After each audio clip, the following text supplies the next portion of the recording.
Ser podcast. Estás escuchando el Abierto de Hoy por Hoy. Cada día analizamos las noticias más relevantes de la actualidad, las claves políticas, económicas y sociales, con las voces de los protagonistas y los distintos puntos de vista de nuestros tertulianos. Tiempo para el análisis, tiempo para el abierto, hoy desde Elche, hasta donde nos hemos venido para esta edición especial de Hoy por Hoy. Desde aquí vamos a analizar toda la actualidad de la jornada y todo lo que nos dejó el día de ayer y ya casi lo que nos ha dejado esta semana, que está a punto de terminar, al menos en lo laborable. En el análisis están aquí en Elche con nosotros Berna González Harbour. ¿Qué tal? Muy buenos días. Muy buenos días y encantada de este público, esta recepción. Gracias. Es una maravilla. Les decía yo antes al público que nosotros que estamos acostumbrados a la soledad del estudio, claro, da la sensación que aquí hay tanta gente como que ya es otra hora del día. Ni siquiera tienes la sensación que es tan pronto por la mañana. Javier Aroca, ¿qué tal? Muy buenos días. Hola, buenos días. Qué cantidad de gente, ¿no? Qué cantidad de gente y qué buen regalo de despedida, ¿no? Para mí, ¿no? Sí, Ayer claro. por eso he venido aquí, para despedirme de todos ellos. Y Estefanía Molina, ¿qué tal? Muy buenos días. Muy buenos días. Muy contenta de estar aquí. Tierra que además conozco bien, porque una amiga mía es doctora, bueno, se ha sacado la tesis en la Universidad Miguel Hernández. Y yo he venido un par de años, saludo a mis chavales, a dar talleres de oratoria. Pues todos saludados.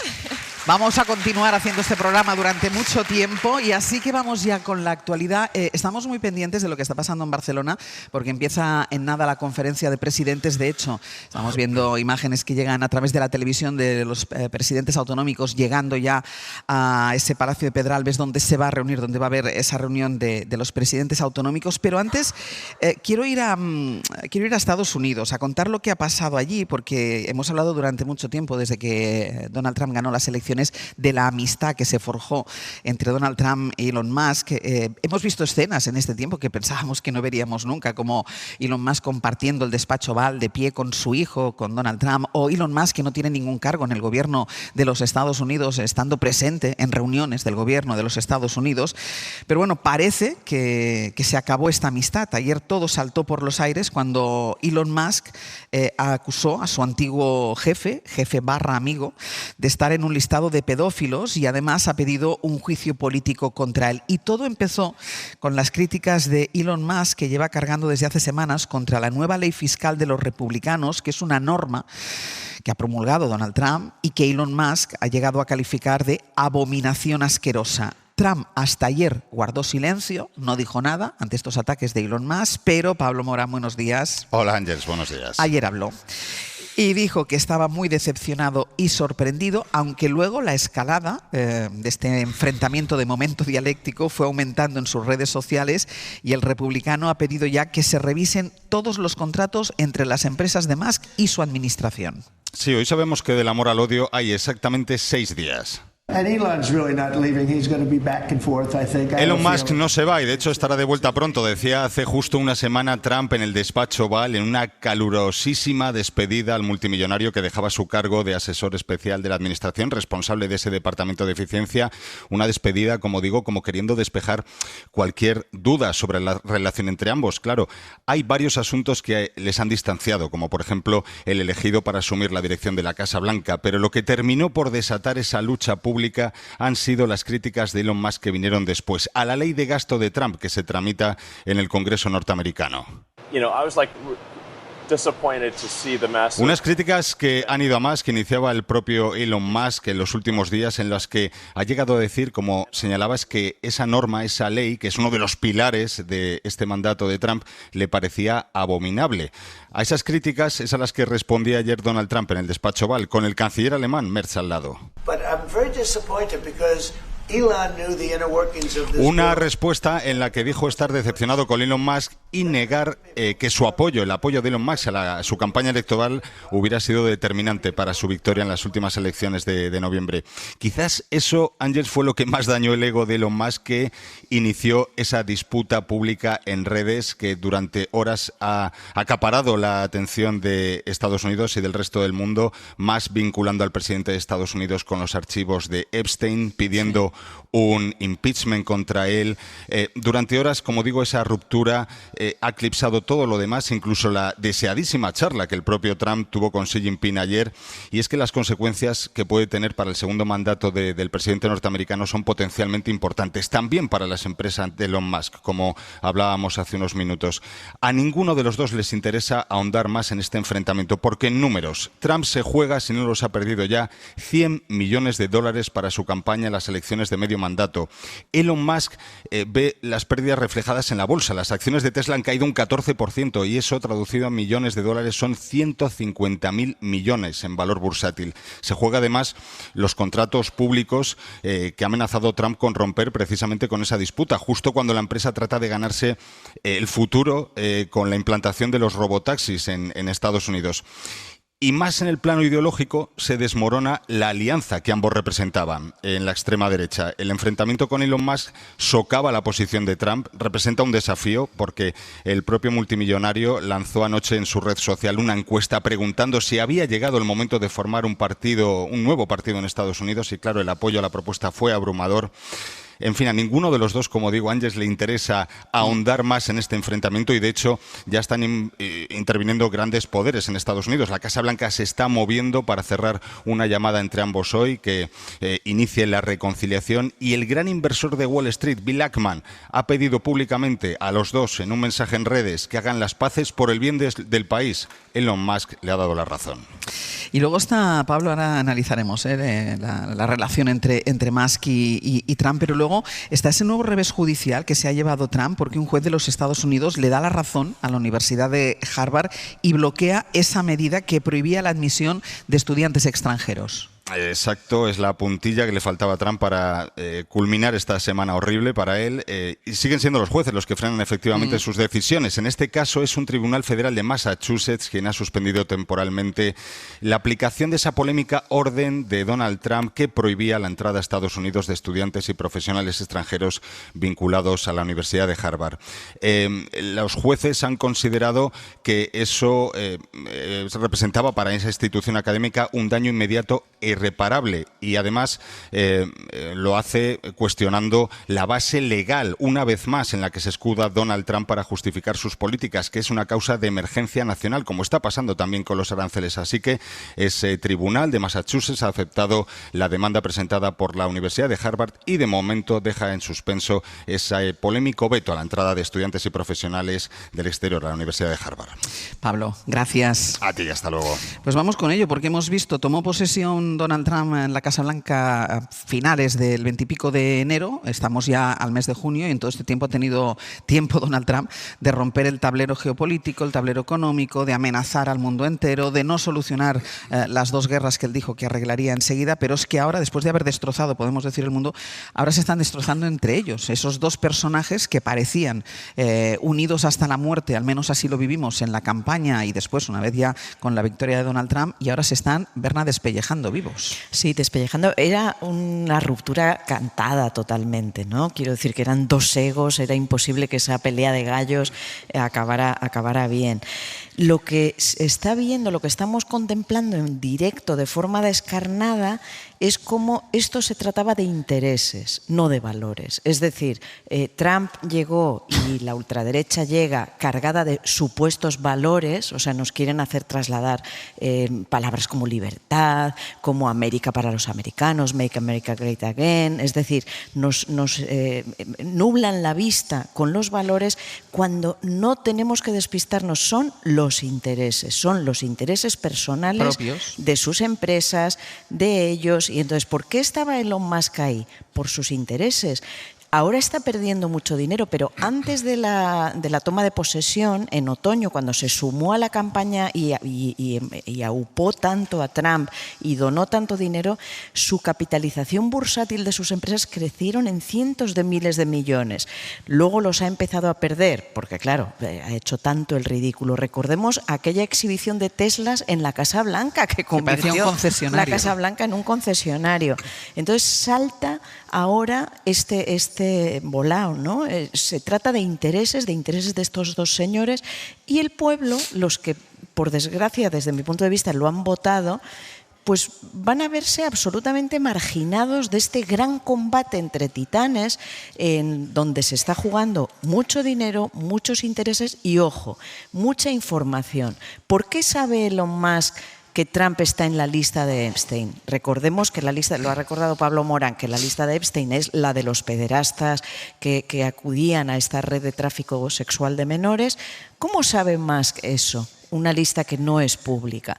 Bueno, pues porque obviamente su poder le da acceso a mucha información. Esto ha sido una cosa muy contestada, que él haya tenido a disposición todas las agencias gubernamentales para despedir a todos los que han querido, como un señor privado que no está monitorizado por el Congreso ni por ninguna institución, ha tenido acceso a tantas cosas. Ya ha soltado la primera. Trump en la lista Epstein. ¿Qué más vendrá? Ha tenido acceso a todas las bases de datos, algunas de ellas porque se las ha querido cargar Aroca. Bueno, perdón, la primera enseñanza que saco de esto es que hay que tener mucho cuidadito con lo que se vota. Hay que tener mucho cuidadito porque al final la extrema derecha tira al monte y no precisamente al Monte de Piedad, eso está reservado para los más pobres. Entonces eso es lo primero.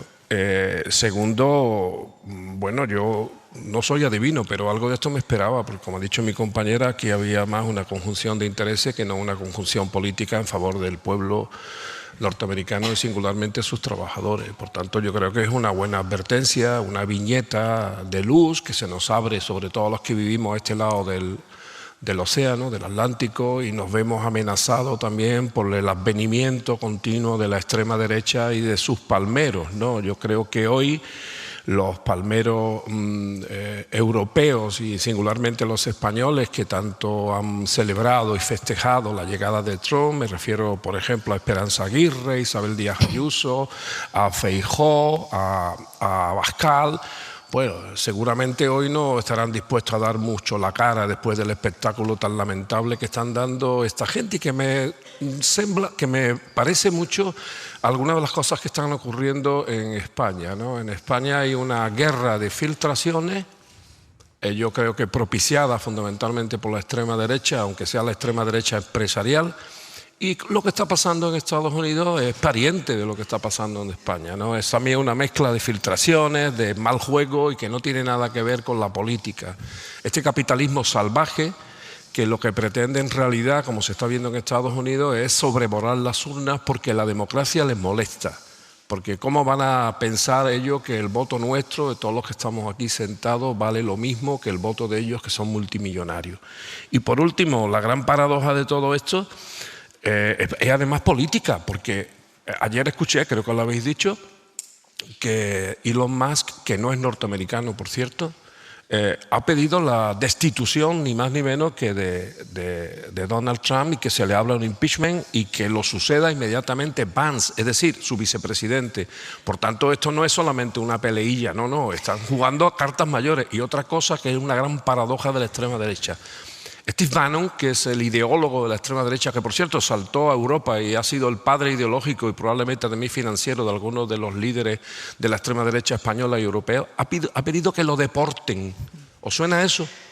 Deportación. O sea, la gran paradoja de esto es que al final deporten a Sudáfrica o donde quiera que lo acojan, ahí lo más. Piensa, además lo ha dicho Pablo Morán en el sentido de lo que estabas diciendo del impeachment, es que amenaza con crear un nuevo partido, el propio Elon Musk. Claro, pero esta gente hace siempre lo mismo. O sea, cuando pierden creen un partido o tratan de destruir al partido que le hace la mayor competencia. Y para eso filtran, amenaza con la lista Epstein y cosas parecidas. Es el marchamo, es la pauta de la extrema derecha. Estefanía. Sí, yo creo que lo que ha pasado lanza un aviso a navegantes. Odiar a la izquierda y a lo woke no es suficiente para construir una alternativa. Y hoy las ultraderechas mundiales están básicamente aglutinadas por ese motivo, por su rechazo a lo que ellos dicen que es la dictadura progre, el sistema. Pero si vemos, son muchas y muy diversas las ultraderechas. Y, insisto, aviso a navegantes, la conjunción entre unos intereses y otros porque tú tengas un adversario o alguien, un opositor común, normalmente no genera los resultados esperados. Y es muy importante porque es lo que se ha dado en el seno del gobierno de Estados Unidos.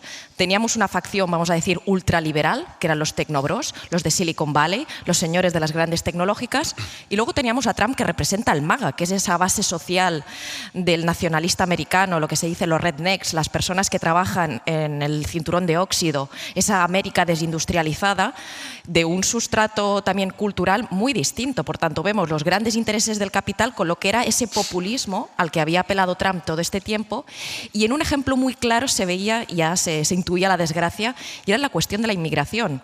La base social del MAGA, los que votaron a Trump, querían expulsar a los inmigrantes, pero los tecnobros dijeron, no, todos los inmigrantes no, los que me convienen a mí para las empresas de Silicon Valley, esos se quedan. Entonces, vemos cómo era muy difícil para Trump, si apelaba a ese nacionalismo americano, esos constructos mucho más populistas, la conjunción con los intereses de quienes compartían gobierno con él.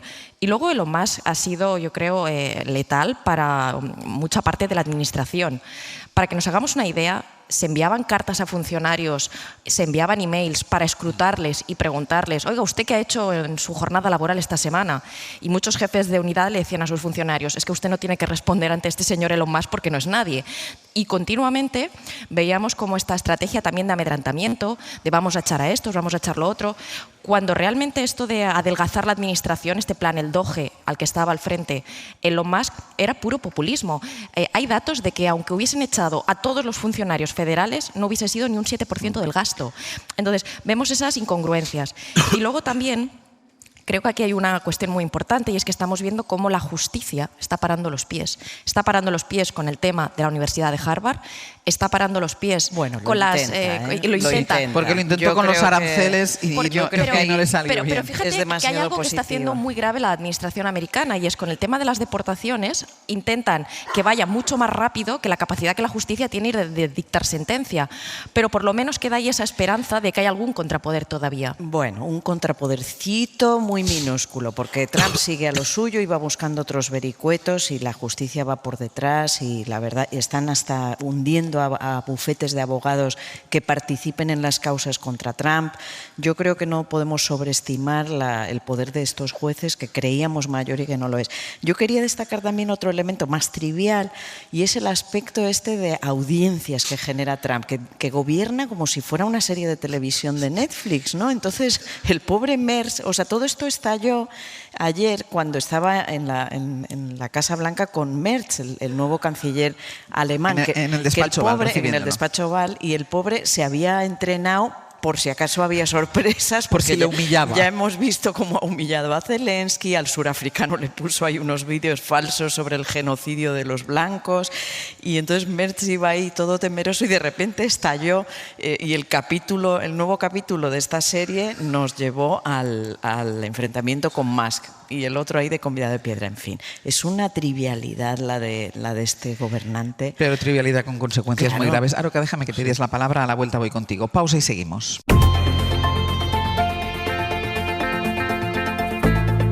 El Abierto. Ser podcast. En el Abierto, Berna González Harbour, Javier Aroca y Estefanía Molina. Estamos todavía con el análisis del último episodio de lo que está pasando en el mandato de Donald Trump, que es el desencuentro, el enfado, la ruptura absoluta entre Elon Musk, entre dos grandes amigos hasta ahora que son Elon Musk y Donald Trump. Hablábamos de las consecuencias graves, porque es verdad que decía Berna, al final es que parece un nuevo capítulo de una serie de Netflix, lo vas viendo y no te crees de lo que está pasando. El problema es que sí que tiene consecuencias, y no solo para los norteamericanos, sino que tiene consecuencias para el mundo entero. Aroca, ¿qué querías hablar? Sí, yo al hilo de lo último que decía Berna, ¿no?, sobre ese paseillo a la Casa Blanca.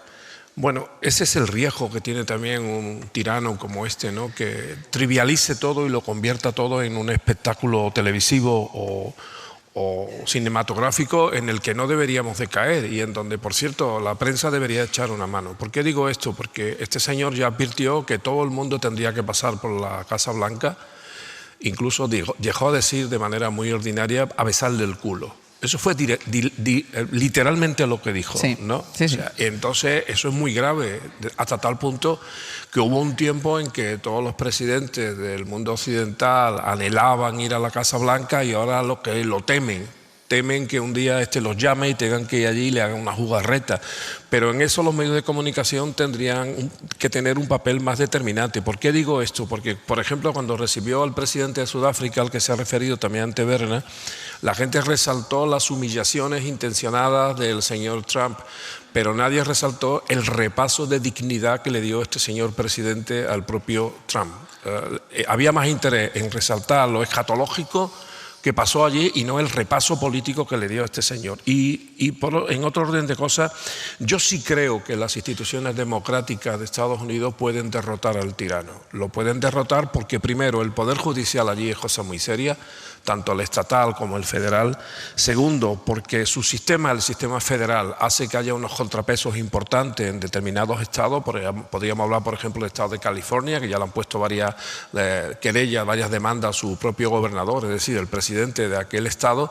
Y en último lugar, creo, aunque claro, eso habrá que esperar, pero espero que los americanos estén tomando nota, espero que en las próximas elecciones de medio término, que van a ser dentro de un año y pico, los norteamericanos tomen una decisión. Fijaros lo que puede ocurrir si el señor Trump de pronto pierde las mayorías en el Congreso y el Senado. Vamos a ver un espectáculo político, ese sí será digno de Netflix. Pero el Partido Demócrata está muy debilitado. Está cao, absolutamente. Bueno, a ver, no se levanta de la retomo lona. lo que dice Berna. De hecho, el Partido Demócrata, el problema que tiene es que mucha abstención, no ha movilizado a muchas de sus bases.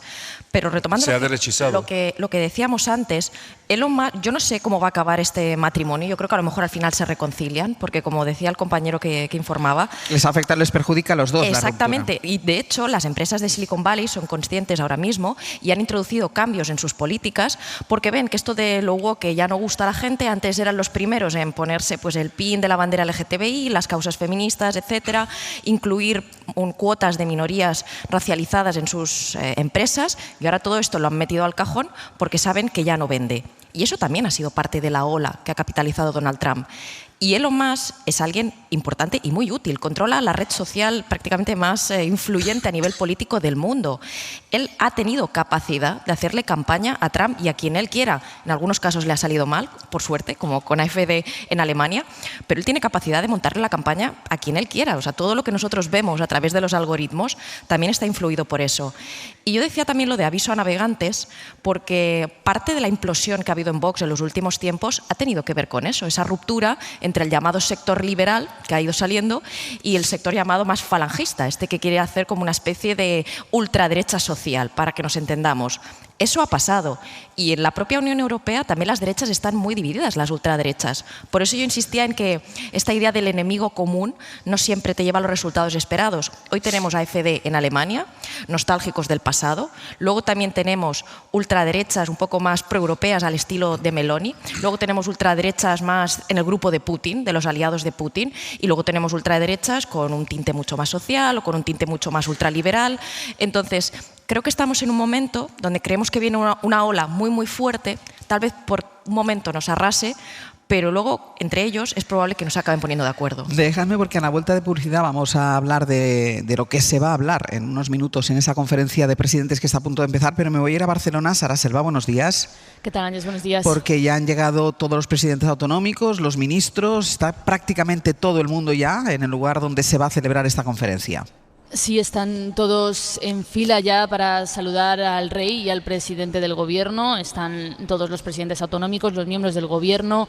Les ha ido recibiendo a todos el anfitrión, Salvador Illa, y el ministro Ángel Víctor Torres. Hemos visto a algunos como a paje pararse durante unos minutos a charlar con ellos. Hemos visto también a los presidentes del PP saludarles sonrientes, incluido, por ejemplo, Carlos Mazón. Ha sido algo más fría la presidenta madrileña, Isabel Díaz Ayuso, que apenas ha intercambiado palabra. Es simbólica la foto de hoy, sobre todo por dos razones. De un lado, por el clima político con el que llegamos a la cita, con el PP amagando hasta el último momento con boicotearla, con el PP manifestándose dentro de un par de días solo en Madrid con el lema mafia o democracia. Y es simbólica también porque están todos los presidentes, algo que no ha sido habitual otros años, y porque se celebra en Cataluña, en Barcelona, y con un presidente socialista como anfitrión. Quiere incidir con esto el gobierno en esa época post-procés, en la normalidad política e institucional en Cataluña. Están ahora los miembros del gobierno saludando a todos los presidentes autonómicos. Después llegará el rey, llegará el presidente del gobierno, se harán todos una foto juntos frente al Palau de Pedralbes y después, digamos, a las 10:30 empezará ya el debate. Pues ahora vamos a hacer una cosa, vamos a hacer la pausa, el boletín de las 9, y después vuelvo contigo para hablar un poco del contenido, de lo que puede pasar una vez ya entren al interior de ese Palau de Pedralbes donde se va a celebrar esta conferencia de presidentes. Vuelvo contigo enseguida, Sara. Perfecto, aquí me quedo.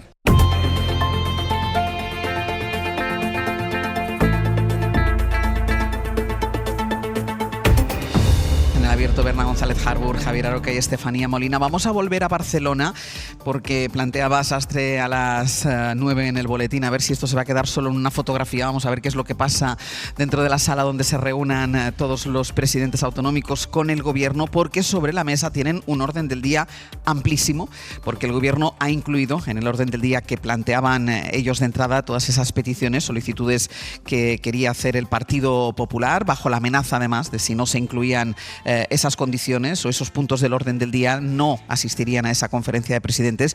Así que, Sara Selva, nos encontramos con que está la vivienda, porque además ayer presentó el gobierno un plan para ello, está la financiación autonómica, pero luego hay otras cuestiones como lo que la derecha y la ultraderecha llama la inquiocupación, vaya, que es un amplísimo orden del día que veremos cómo se gestiona en una reunión de estas características. Sí, es un orden del día insólito con hasta 14 temas a debatir. Se va a hablar, pues sí, de financiación autonómica, de inmigración, de educación, de lo que el PP llama el caos ferroviario, del apagón, de las reformas del Ministerio de Justicia, todo en los 10 minutos que tiene cada uno de los presidentes para exponer sus opiniones. El PP forzó ese orden del día inabarcable con asuntos que algunos no son competencia autonómica o que otros que buscan directamente el enfrentamiento con el gobierno, pero el presidente tiene clara cuál es su prioridad, quiere hacer de la vivienda el tema estrella de la cita con esa propuesta de acuerdo que envió a los presidentes autonómicos, aunque el PP ya ha dejado claro que lo rechaza, con carta incluida de la presidenta madrileña de Isabel Díaz Ayuso. El PP trae su propio documento con propuestas que ha consensuado con los 13 varones, así que lo podemos ver como una especie de guión de lo que podemos esperar hoy por parte del PP dentro de la sala. No menciona el documento el acuerdo de Estado que propone el gobierno, pero sí trata la vivienda. Lo que propone el PP es derogar la ley de vivienda del gobierno, también derogar el decreto antidesahucios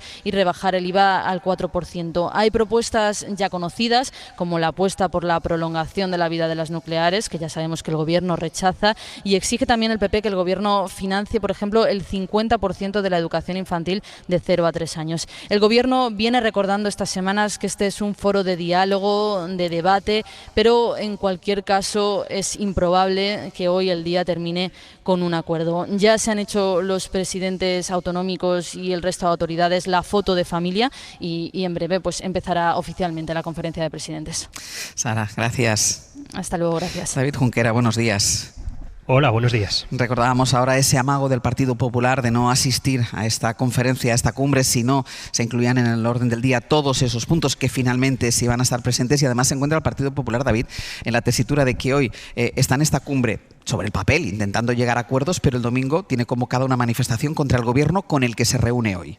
Sí, más que llegar a acuerdos, el PP va a desplegar el gran cartel anunciador de la concentración de este domingo y lo va a desplegar en esa conferencia de presidentes en Barcelona. Tras marear toda la semana con si iban o no iban, los varones populares han desembarcado en la ciudad condal determinados a hacer que la cita pues se le atragante a Sánchez. Es cierto que la mayoría de presidentes autonómicos van a aprovechar para hablar de los problemas que acucian a sus regiones, pero hay otra que ya ha dejado claro que va a ir al choque. No va a usar pinganillos si se usa el catalán.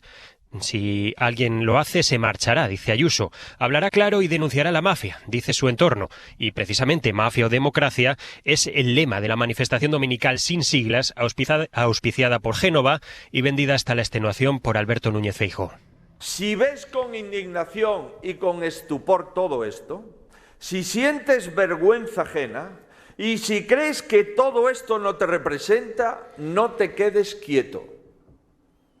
¿Vamos a salir a la calle el domingo? Sí, la respuesta, sí. Feijóo en modo hombre anuncio. No se van a quedar quietos los 13 varones populares en Pedralbes. Génova también calienta la cita denunciando que Sánchez va a ir escoltado por 12 ministros. No es necesario, solo vamos a hablar, malician. Y también le afean que no vaya a dar rueda de prensa. Yo no concibo una política en que un presidente del gobierno en esta situación lleva 36 días huido sin dar ninguna explicación pública de lo que está ocurriendo en su gobierno, en su entorno y en su partido. La conferencia será pues un escaparate para lo del domingo. Génova cree que se avecina un éxito. Ya se han rellenado unos cuantos autobuses para garantizarlo.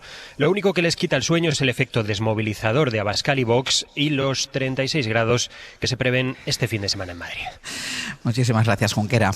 A vosotros. Hablaba Abraham Junquera y nos contaba que hay una presidenta autonómica que va a ir al choque, que es Isabel Díaz Ayuso, y sobre todo porque bueno, se planteó, y va a ser así, los presidentes autonómicos cuya lengua que se hable en su comunidad autónoma, que es una lengua cooficial, la utilicen en esta conferencia de presidentes. Bueno, ha amagado, ha amenazado la presidenta de la Comunidad de Madrid, Díaz Ayuso, de levantarse e irse. Escuchen.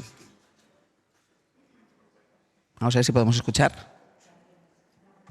No tenemos a Isabel Díaz Ayuso. Después vamos a escuchar esta declaración que hizo, pero en cualquier caso, la declaración de intenciones, Berna, que tú y yo nos estábamos riendo, la declaración de intenciones ya la ha hecho con la entrada que ha hecho ella al Palacio de Pedralbes. En el paseillo, sí. Aquí estábamos, mientras hablábamos de Tusk y de Trump, estábamos todos atentos a la pantalla y qué ocurría. Lo que estamos contando, ¿no? Que frente a todos que se saludan, Moreno Bonilla se ha parado un minuto a hablar con ella, o Chivite, otros se dan 2 besos. Ayuso se ha acercado como si fuera Cleopatra, ¿eh? Realmente ahí, cuando veáis la imagen lo veréis, caminando con una distancia, y le ha tendido la mano con distancia a ella, dejando muy claro su posición, ¿no? Qué pena, ¿no?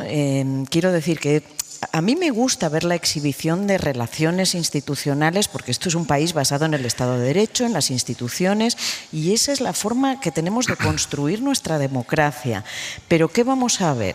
¿Qué vamos a ver hoy? Un diálogo de sordos. O sea, un diálogo de sordos, por un lado el PSOE atrapado en todos esos fangos de los que venimos hablando y que seguramente vamos a seguir hablando, y el PP lanzado a la calle como, desde mi punto de vista, hooligan, agitando, bueno, ese lema mafia o democracia. Hoy te sientas con el mafioso y el domingo lo vas a denunciar en las calles.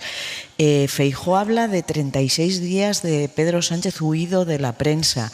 Y Mazón, que lleva 8 meses sin haber explicado qué hizo el día en que murieron 228 compatriotas en esta región, en esta comunidad autónoma. En fin, alguien nos debe una explicación que tuvo como consecuencia muertes, pero también estoy de acuerdo con que Pedro Sánchez debe hablar, ¿eh? Lo que no creo es que el PP nos pueda dar lecciones. Y sobre este asunto concreto del idioma, bueno, pues es una falta de educación de Ayuso, ¿no? Absolutamente, y un posicionamiento ideológico quiero decir, el proceso ha terminado. El gran desafío que casi acaba con nuestro país, con nuestra democracia, ha terminado. Que el precio a pagar debe ser que hoy se pongan un pinganillo para oír al presidente catalán, ciertamente es algo un poco raro. Imagínate, Ángels, que tú aquí hablaras en catalán, Sastre también, cuando cenamos lo hacéis y todos nos entendemos y es estupendo, pero no vamos a poner un traductor para que ahora nos oiga toda España, ¿no? O sea, tiene un punto un poco exagerado lo de que 17 presidentes se tengan que sentar y usar traductores. Pero, ¿es el precio a pagar a cambio de la paz? Pues páguese. ¿Dónde se está celebrando esta conferencia de presidentes? En Barcelona, en una Cataluña absolutamente normalizada después del proceso. Creo que sí podemos escuchar ahora a Isabel Díaz Ayuso. Que lo que están pretendiendo es una absoluta golfada y que todo lo que me tengan que decir en los pasillos en español o lo dicen dentro en el mismo idioma o me saldré. O por el camino ya veré lo que haré con esos pinganillos. Ya le digo que no me los pienso poner, porque en lugar de defender el español en todos los rincones, lo que te hacen es utilizar el catalán, la lengua de los catalanes, para hacer provincianismo con el secesionismo catalán, que es una corruptela que no pienso pagar desde la Comunidad de Madrid. Bueno, más allá de ese afán de protagonismo de la propia Isabel Díaz Ayuso en sus declaraciones, veremos qué hace realmente si esto se produce. A lo que decía Berna, no creo que sirva de mucho esa conferencia de presidentes. Primero, porque es un orden del día inabarcable, es imposible hablar de todos los asuntos, porque además se han colado ahí asuntos que no son prioridad, y lo recordaba Junquera o Sara Selva, que algunos de ellos ni siquiera son competencia de las comunidades autónomas, pero el Partido Socialista le ha dicho al Partido Popular que sí, porque si no veía tambalearse esta conferencia de presidentes. No sé si es el marco, hay un Senado que debería servir para esto y no sirve para esto, no sé ni si es el marco ni si es la fórmula.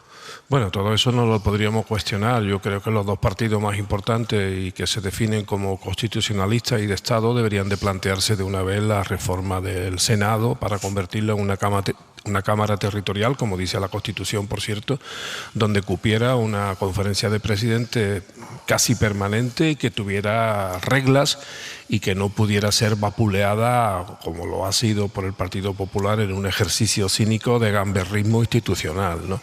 Pero Decía antes Sastre que a lo mejor solo se quedaba en la foto. Bueno, si es solo la foto también merece la pena, porque la foto es muy contundente.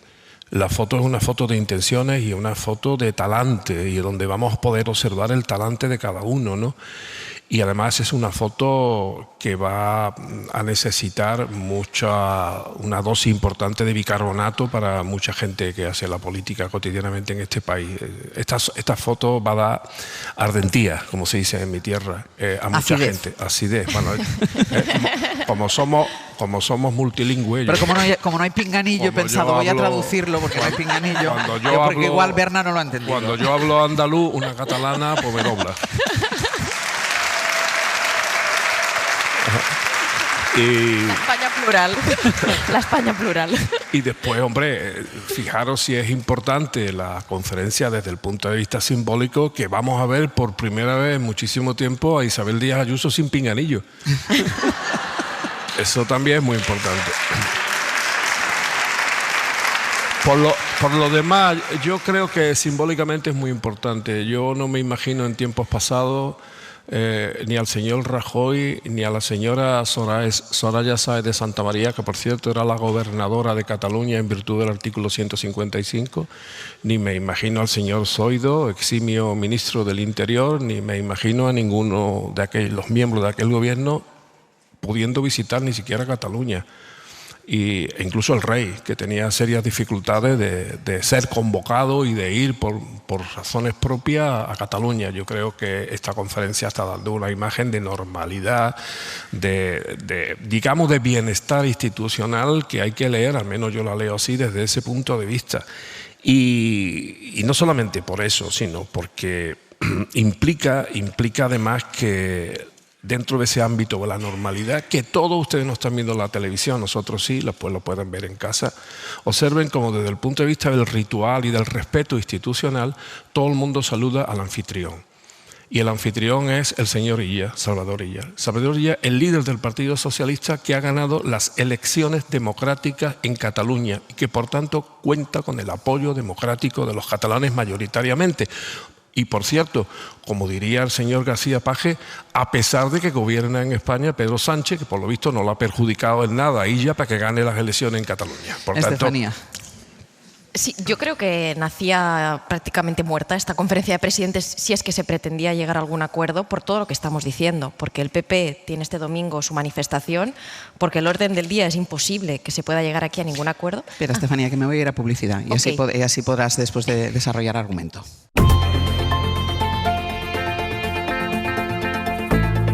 El Abierto.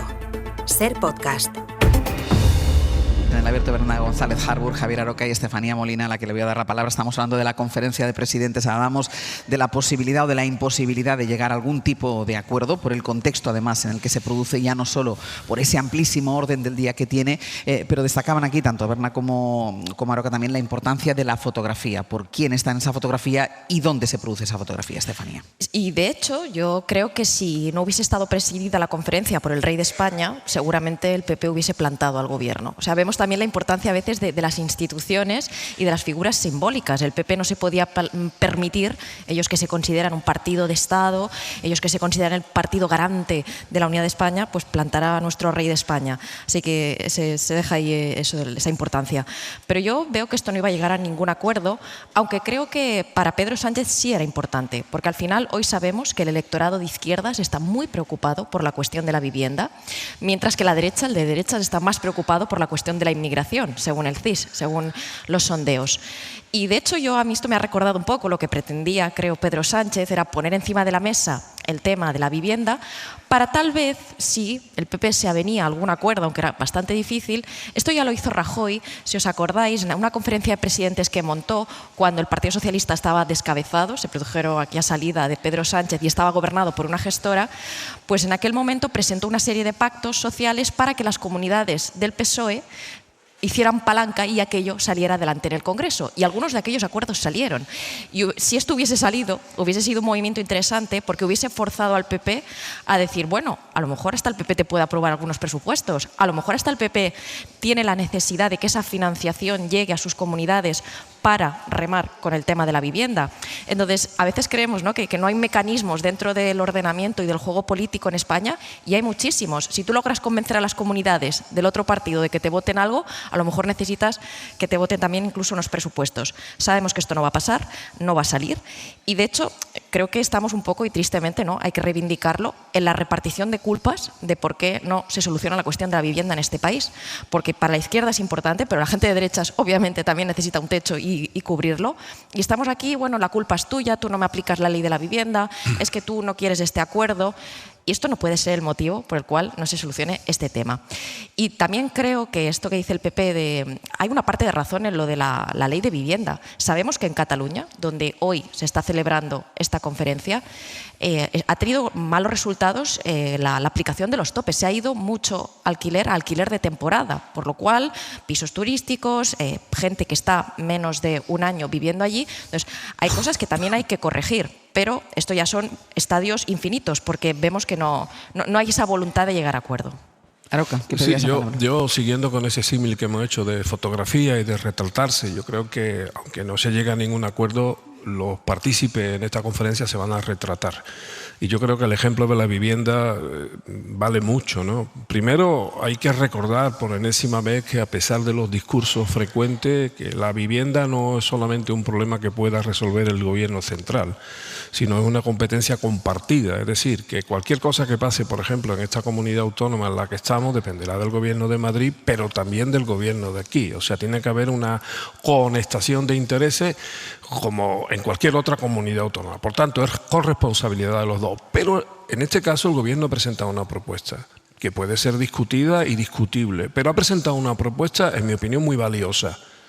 Pero es que ¿cuál es la respuesta de los que se ponen en contra? Porque es que incluso el gobierno central pone dinero encima de la mesa, pero exige obviamente que las comunidades autónomas lo pongan también. Esto, aunque no hay un acuerdo, pero vamos a saber cuáles son las posiciones de cada uno para luego Pero ni en vivienda, Aroca, ni en ninguna otra materia. Sí, pero pongo el de la vivienda porque es prioritario. Como me habréis escuchado alguna vez porque soy muy pesado cuando quiero y cuando me interesa, yo creo que la vivienda, el problema de la vivienda merece una legislatura. Si este gobierno de coalición puede pasar a la historia, sería si intentase arreglar de verdad el problema de la vivienda. Y por último, sigo con el problema lingüístico, ¿no? Y la posición de la señora presidenta de la Comunidad de Madrid, en donde, recuerden ustedes, está la capital del Estado, la capital del reino, Madrid. Porque a veces creemos que esta señora es la presidenta de la comunidad, pero en esa comunidad está la capital del reino. La capital del reino y la capital del Estado, que es un Estado pluricultural y en donde hay muchos millones de ciudadanos del Estado que tienen otra lengua. Uno, lengua madre, otro lengua compartida. Más de la mitad probablemente de la población de todo el Estado español. Lo que pretende la señora Díaz es una falta de respeto a todos aquellos ciudadanos del Estado que tienen más de una lengua y que se merece, aunque sea desde el punto de vista simbólico, un reconocimiento y un respeto. Yo soy andaluz y por tanto no tengo una lengua distinta que la mía, pero desde Andalucía pido respeto para todos los conciudadanos de este país que tienen más de una lengua.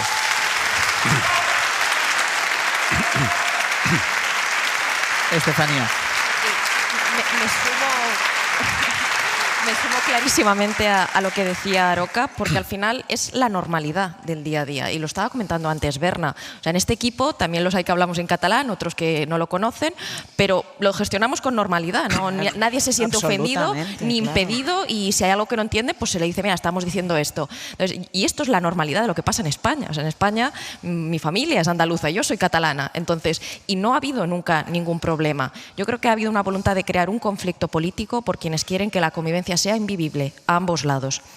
Y luego también lo que estábamos diciendo de a quién le genera acidez la foto, está claro que el PP está nervioso, Vox se pone las botas con todo lo que huela a acercamiento PP-PSOE, acercamiento institucional. Ya se lo está diciendo. Claro, por eso. Os reunís hoy con la mafia. Exactamente, y luego protestáis contra la mafia, ¿no? Tienen ahí esa relación ambivalente. Pero creo que toda esta escenificación que ha hecho el PP de voy, no voy, cuando, insisto, era evidente que iban a ir, no iban a plantar al rey de España, por suerte, era también de cara a Vox, ¿no? Nosotros somos los antisistema y ahora diré que es que si hablas en catalán es que cojo y me largo. hay ese miedo. Estamos viendo cómo la ultraderecha, desde que se salió de los gobiernos del PP, ha vuelto a ser esa especie de voto protesta, que no saben cómo gestionarlo. Y también un poco al hilo de lo que yo decía antes, creo que hay un poquito de miedo de que si alguna vez dan los números para gobernar PP y Vox, Vox va a ser un agente de desestabilización, no va a estar allí asintiendo a todo lo que diga el PP. Es más, y si entran a un gobierno del PP, a lo mejor quieren una estrategia como otras ultraderechas, por ejemplo Meloni, te quedas fuera del gobierno y gobernar a Feijóo en la Moncloa y te dedicas a desestabilizar. Vemos ese miedo. Y por último, muy importante la frase de Feijóo, no te quedes quieto. Esto me recuerda a mí a lo de Aznar, el que pueda, ¿no? Que puede hacer que haga. Sí. No, me gusta mucho lo que habéis dicho y subrayo una palabra que ha repetido Aroca, simbólico. O sea, el uso de esas lenguas y el poder hacerlo tiene un alto poder simbólico. Y aquí en el momento de publicidad estábamos Aroca y yo hablando de Bélgica, donde conviven el francés y el flamenco, o bueno, un montón de lugares, ¿no? Además, es que ahora que lo pienso, igual que os entendemos a Sastre y tú, Ángeles, cuando estáis hablando, y a mí que también estamos me entiende. cenando. A ti un poco menos a veces, ¿eh? No, debo decir que con Aroca se aprenden muchas palabras. Quiero decir, cuando uno habla en términos políticos, yo les entiendo a los catalanes, en catalán, en gallego, el euskera no, desde luego. Pero quiero decir que ya es bastante incultura necesitar pinganillo para entender ahí ya hablar de política, no digo de las cosas familiares, ¿no? Pero bueno, quería también subrayar una cosa que ha dicho Estefanía, que ha acentuado el tema de la vivienda. Vamos a ver, aquí no hay problema de vivienda para los extranjeros. Resulta que los extranjeros, los turistas, están comprando a mansalva vivienda en nuestras costas, en Madrid, en los barrios ricos, están llegando con dinero a tocateja a pagar. Aquí quien tiene problema de vivienda son los jóvenes, no quiero decir españoles, porque también hay muchos inmigrantes, es decir, los jóvenes habitantes de España, ¿no? Y por tanto la solución es vivienda social. Vivienda social es la única solución que apoyemos, que se apoye desde el gobierno, desde las comunidades autónomas, desde los ayuntamientos, eso de la vivienda social. Y eso es lo que el PP no quiere apoyar. Y es lo que le pedía Europa. Europa ayer le pedía al gobierno más vivienda social. Una pregunta brevísima. O sea, ¿por qué el PP, digo, dentro de la propuesta que se ha presentado por parte del gobierno en la conferencia, o que se va a presentar en la conferencia del presidente? O sea, ¿qué le molesta al PP que se establezca una norma que diga que todo el esfuerzo que hacemos nosotros con nuestros impuestos para construir vivienda pública, esa vivienda pública se tenga que mantener como pública y no sea luego ofrecida a los grandes fondos buitre? ¿A qué se opone? ¿Es que el sentido común no nos dice que lo que construyamos con nuestro esfuerzo, con nuestros impuestos, pueda seguir en el sector público y no pase a la especulación del sector privado, que es la que tiene, entre otras, sumido al sector en un auténtico salvajismo inmobiliario? Hay otro asunto que se ha colado y se va a colar seguramente en la conferencia de presidentes, que es todo lo que ha pasado estos últimos días con el caso de Leire Díez, desde que se filtraron esos audios de esa reunión en la que ella prometía beneficios que luego nunca llegaron a ser nada, prometía beneficios a cambio de conseguir información sobre determinados mandos de la UCO. Saben que ella pidió la baja voluntaria del partido después de haber ido a la calle Ferraz, después de reunirse con el secretario de organización del partido, pidió la baja voluntaria, entregó un pendrive que admitió el Partido Socialista, que cogió el Partido Socialista y que ahora ha llegado a la Fiscalía. Bueno, nosotros ayer llevábamos este tema al abierto. Nosotros tenemos de analista a un ex dirigente del Partido Socialista, que es Eduardo Manina, y él dio su opinión sobre este asunto, lo que pensaba de todo lo que estaba pasando en torno a Leire Díez y cómo esto estaba afectando al Partido Socialista. Nunca vi a nadie que se pareciera a nada de esto. Y lo digo y lo voy a repetir. Nunca vi a nadie que se pareciera a nada de esto. No había una Aldama en el ciclo de Zapatero en el gobierno. No había ninguna Leire Díez en el ciclo de Rubalcaba en el partido.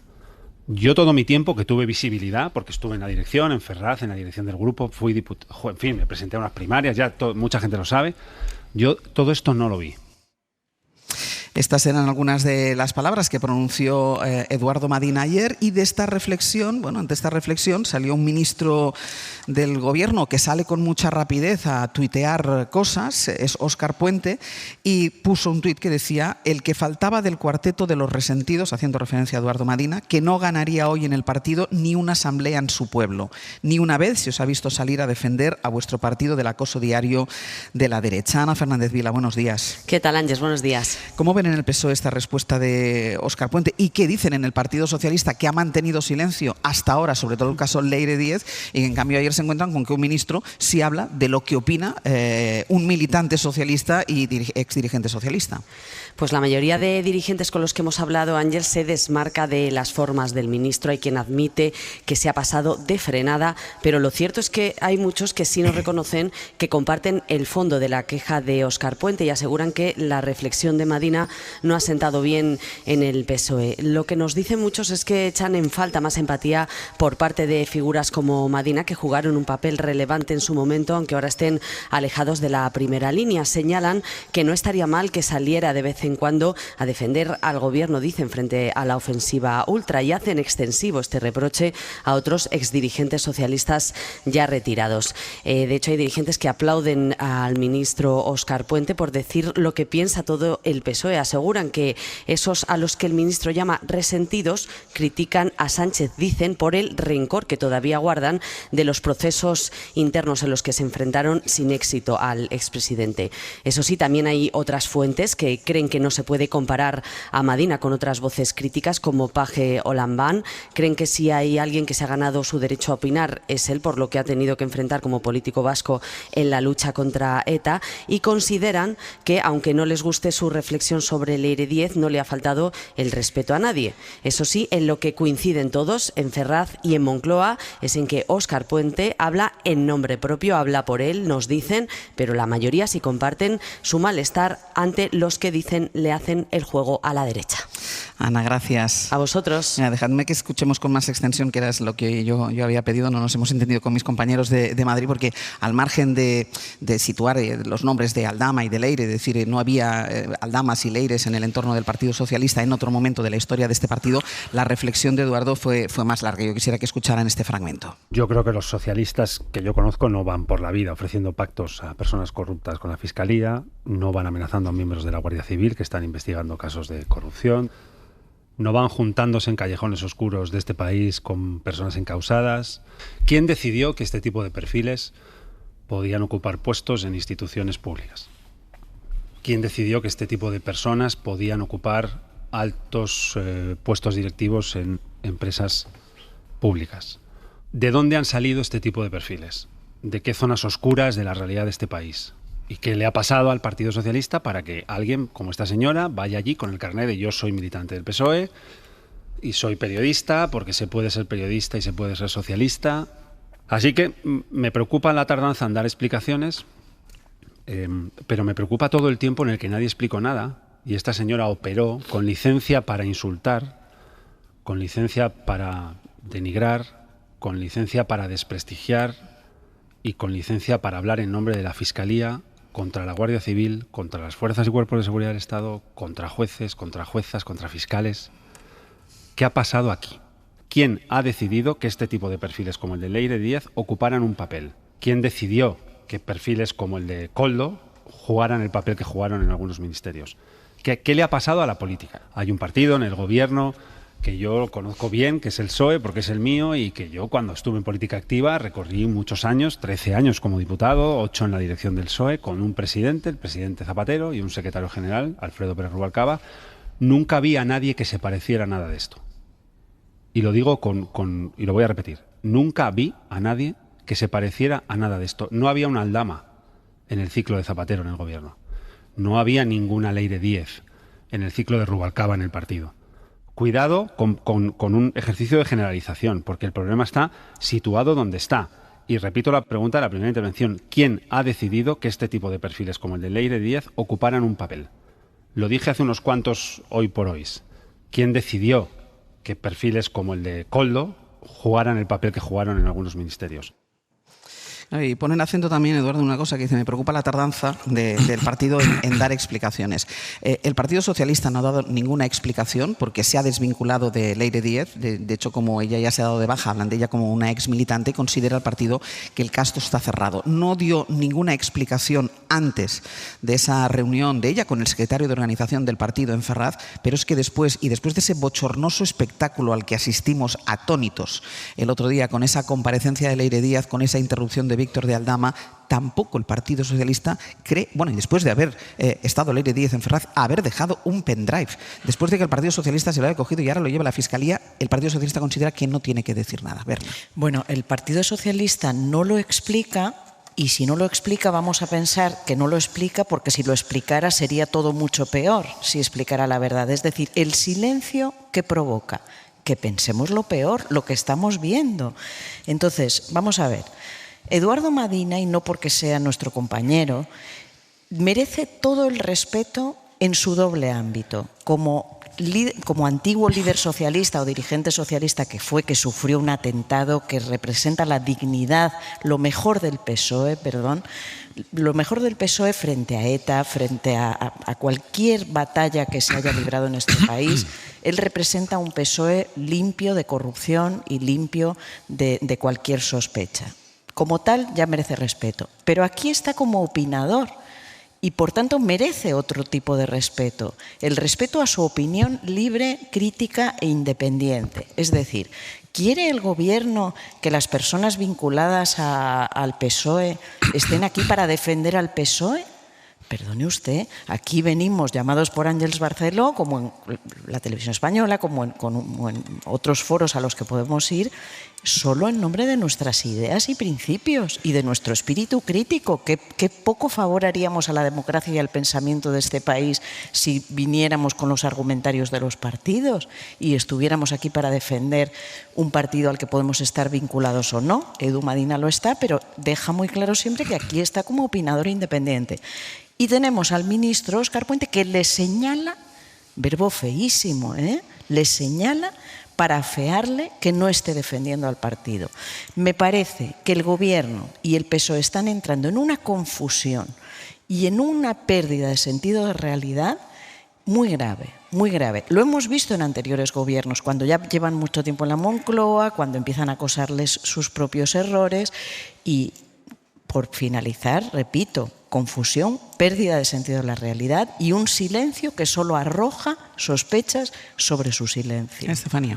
Sí, yo estoy de acuerdo con lo que está diciendo Berna. A ver, hoy el Partido Socialista es una olla a presión, porque mucha gente quiere explicaciones. Esto no son cosas de los fachas, la ultraderecha, que nos quieren atacar. No, la militancia del partido, la gente que ha trabajado toda su vida, como Eduardo Madina, en el PSOE, quiere explicaciones.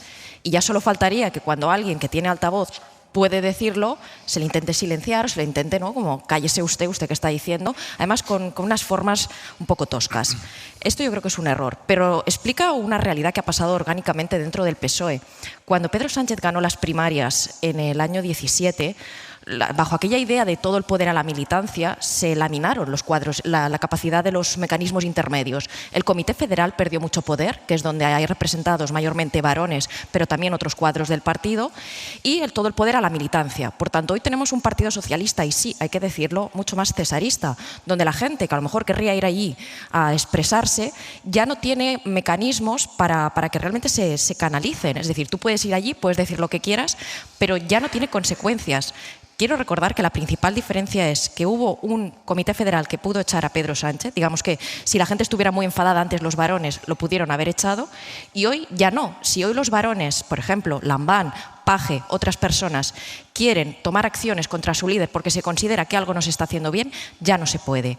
Y entonces ya no se puede llegar a ningún mecanismo de canalizar lo que esté pasando y tampoco se le permite a la gente poder expresarse. Creo que es un error. Creo que el PSOE siempre ha sido el partido donde sus comités federales o todos sus mecanismos, sus foros, eran para que la gente pudiera ir allí a quejarse. Y siempre se decía, es que aquí cada uno dice lo que quiere y todo el mundo se queja. Pero era una forma de drenar cuando hay malestar. Y hoy hay malestar. Y creo que no se puede ser muy condescendiente con Leire y muy contundente con Eduardo Madina. Yo creo que esto clama al cielo. E insisto, esto es un error. Un partido tan federal como ha sido el PSOE toda la vida, no se puede permitir que... No, aquí la línea de pensamiento es una. Y el que quiera discrepar, pues que se vaya a otro sitio. Aroca. Bueno, yo no soy un experto en PSOE, ni conozco bien los itinerarios y los intrínculos internos de ese partido, pero sí soy un hombre viejo y tengo memoria y me acuerdo, a lo mejor mis compañeros son muy jóvenes y no se acuerdan, me acuerdo de aquella frase atribuida a Alfonso Guerra de el que se mueva no sale en la foto.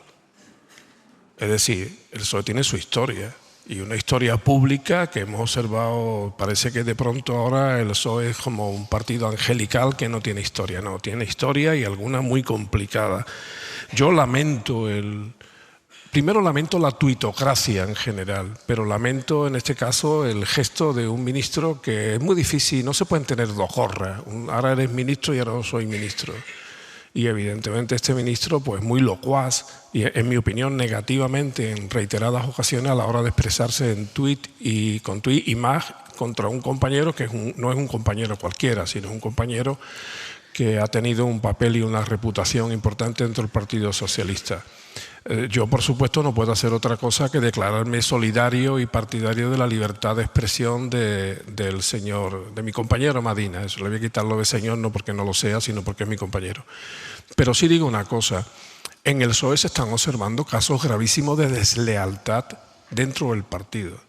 No se trata ya de discrepancia en opiniones que supongo que dentro del partido al que no conozco pues se producirán en sus órganos, sino que hay una, digamos, inconformidad pública que se manifiesta de manera dañina hasta tal punto que muchas de las opiniones de determinados varones del Partido Socialista se confunden con las de la oposición, como hemos visto recientemente con García Paje, que yo lo veo como una grave discrepancia dentro de la derecha, porque mientras Aznar dice que no haya elecciones y vamos a seguir desgastando, pues resulta que García Paje coincide con Feijóo a la hora de pedir unas elecciones anticipadas. Pero yo lo que le pediría, porque me preocupa la izquierda en general, no solamente el PSOE, que no se hagan daño, que no se enreden y sobre todo que con sus enredos no nos hagan convocar a nuestra propia memoria, porque evidentemente a mí no me gusta Leire Díez, se llama, ¿no? Ni Koldo, ni Ábalos, a mí no me es grata su presencia dentro de un partido progresista ni en un gobierno. Yo tampoco sé cómo los reclutan y deberían de ser más esmerados. Por ejemplo, ¿quién reclutó a Juan Guerra? Su hermanito. O sea, ¿quién reclutó a Gabriel Urralburu? ¿Quién reclutó a Ruiz Roldán? ¿Quién ha reclutado a todos aquellos que en parte, porque el tema se empieza a aclarar, se han beneficiado de los ERE fraudulentos en mi tierra y actualmente en la FAFE, donde ha habido destacados dirigentes del partido? Hombre, que el Partido Socialista a esta hora vaya a decir: en mi época no hubo nada y lo que ahí sí es en la tuya, ahí sí yo discrepo, pero discrepo como observador, no como militante de nada ni como experto zoólogo, no sé cómo se dirá, ¿no? De que comprendo, yo no sé lo que pasa dentro del PSOE, ellos sabrán, pero yo sí observo de lealtades gravísimas que a mí como demócrata me molestan, aunque no sea hubo etapas sucias y las pagó el PSOE porque perdió las elecciones. Pero las ha habido sucias, ¿no? Claro que sí. No, es que yo pensaba que no lo había habido nunca. Y las pagó el PSOE, eso fue hace 30 años. Pero dices, Aroca, que no se hagan daño, que no haya deslealtad. Yo creo que la mayor deslealtad es no afrontar con transparencia lo que está pasando. Y la mayor deslealtad y la forma de no hacerse daño no es discrepar, es afrontar lo que está pasando, explicarnos lo que está pasando, aunque, como digo, igual si se ponen a explicarlo, todo parece un poco peor. Y fíjate, y pese a lo que estábamos diciendo, esto no quita que aún así, ¿no? Porque una de las críticas es que se hace, que yo veo en las palabras de Óscar Puente, es, bueno, Pedro Sánchez ha sido un líder exitoso para el PSOE, pero es que una cosa no quita la otra. O sea, realmente en el contexto político que enfrentó Pedro Sánchez, esta idea que le han criticado viejos cuadros del partido o el PSOE vieja escuela, el PSOE caoba, como dicen algunos, yo creo que había críticas que no iban a lugar. Es decir, se le ha criticado que pactaba con los enemigos de España y que pactaba con los populistas de Podemos. Hoy Podemos está en el grupo mixto y hoy está gobernando Salvador Illa en Cataluña y no los independentistas. Ha habido grandes éxitos de gestión de Pedro Sánchez. Era seguramente el líder que necesitaba el partido en ese momento. Seguramente eso no lo habría logrado ni Paje ni otra persona. Pero eso no quita que el PSOE haya perdido su esencia deliberativa, que yo creo que era muy positiva, que la gente podía salir y decir lo que realmente le daba la gana. Y no solo eso, yo también me quiero agarrar a esto que estaba diciendo Berna, la necesidad de las explicaciones. Dice Berna, a lo mejor es que no lo pueden explicar. Yo creo que la ciudadanía es adulta y es capaz de entenderlo. Sí, no todo. somos idiotas. No somos idiotas. No somos idiotas. Entonces, a mí de que no se expliquen las cosas porque va a ser peor, no, explíquennoslas. Claro. Por y favor. eso no es deslealtad. No es ninguna deslealtad. O sea, pedir explicaciones no es ninguna deslealtad. Yo creo que me habéis entendido perfectamente. Totalmente. Y sabéis a qué deslealtad me refiero. Sí. Otra cosa es que yo convenga con ustedes o con quien lo convenga conmigo que el PSOE en general, el gobierno en particular y Pedro Sánchez muy señaladamente ha estado torpe en la gestión de este asunto. ¿Por qué? Porque si yo hubiera sido él, hubiera pedido yo comparecer a título propio inmediatamente sin que nadie me deje arrastrar al Parlamento. Pero diré solamente una última cosa.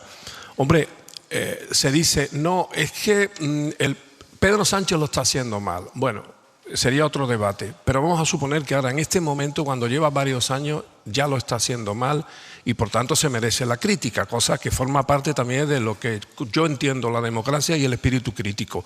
Pero es que este señor lo están criticando desde antes de formar gobierno.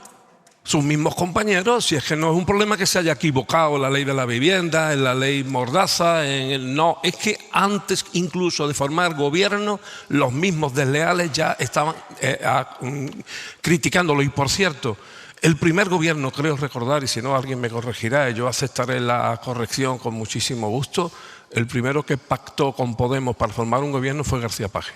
Dejadme que comente una última cosa, que además va a estar también presente en la conferencia de presidentes, porque se va a hablar de inmigración y es un tema que también pone al gobierno en un aprieto. Recuerden que ayer el Supremo le dio un ultimátum al Ejecutivo para que se haga cargo ya de más de 1.000 menores no acompañados que están en Canarias. Guillermo Lerma, buenos días. De nuevo, Ángeles. Y el Supremo amenaza con sanciones al Ejecutivo si no adopta medidas. Le da 30 días para que se haga cargo de estos menores, medidas que ya en el mes de marzo el Supremo dijo que tenían que tomarse en urgencia. Mes de marzo, estamos a junio y el Gobierno no ha hecho nada.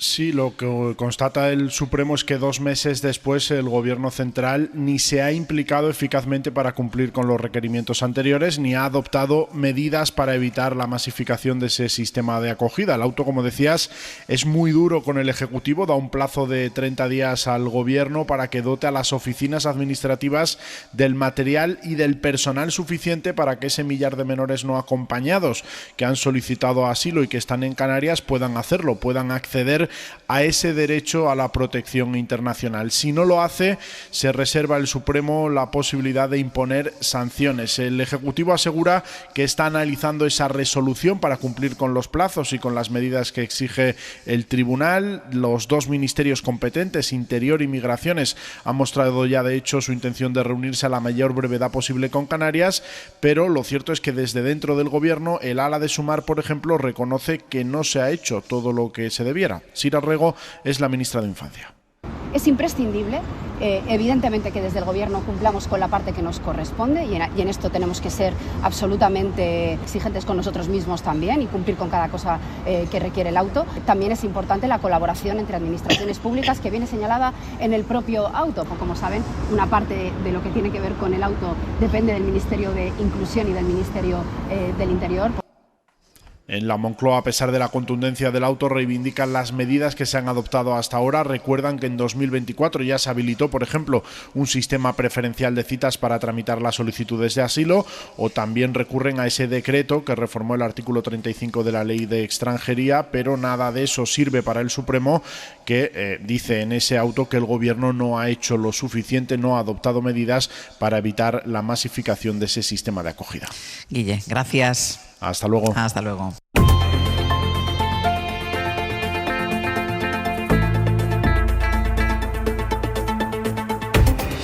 Venga, que terminamos ya el abierto. Lo primero, Aroca, Berna González Harbour, Estefanía Molina, muchísimas gracias. Gracias. Y ahora no se muevan de aquí, porque lo que nos queda, vamos a celebrar juntos que el Elche está en primera división. Van a cantar estos chicos aquí tan majos. Ay, ¿ya se han ido? Si no, están aquí. Están aquí. Vale. Ellos son Carey, que ahora van a probar la música. Está Ainhoa Guerregoita para hablarnos de cocina. Va a venir el alcalde. Está Neira. Vamos a cantar. Vamos. O sea, no se muevan. A concursar. Ay, También. el concursazo. Claro. Se me había olvidado. Y el concursazo. Nosotros vamos a hacer un pis y volvemos. Hasta ahora. Para no perderte ningún episodio, síguenos en la aplicación o la web de la SER, Podium Podcast o tu plataforma de audio favorita.